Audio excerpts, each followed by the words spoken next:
Something strange is happening in Utah.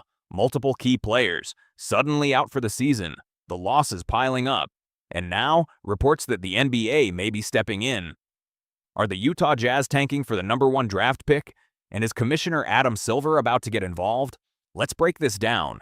In a shocking turn of events, several key names have reportedly been ruled out for the season: Lauri Markkanen, Yusuf Nurkic, Keontae, George Walker Kessler, and reports even mentioning Jarrett Jackson.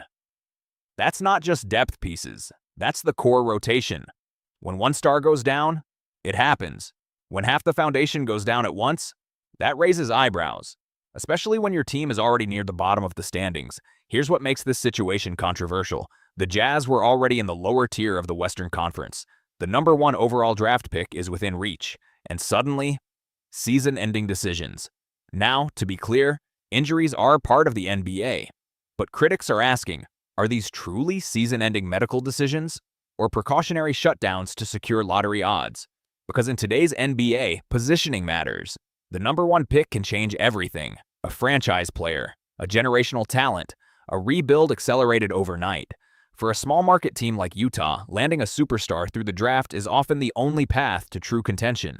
History shows that tanking, what strategic losing, has reshaped franchises before, but the league has also tried to crack down on it. Here's where things get serious.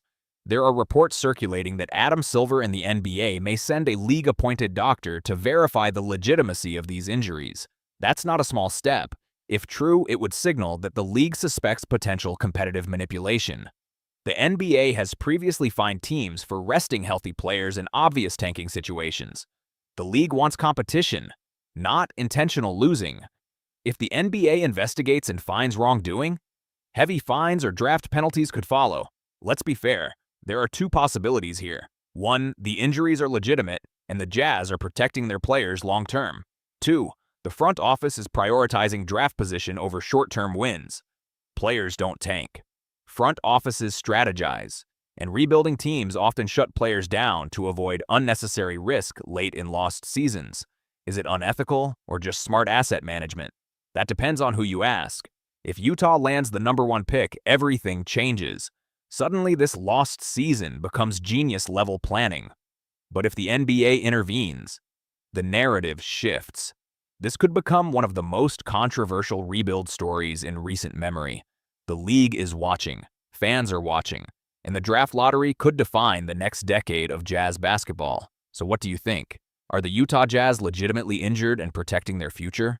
Or is this a calculated tank for the #1 pick? And should the NBA step in? Drop your thoughts in the comments. If you want more NBA investigations, rebuild breakdowns, and draft drama, hit like and subscribe.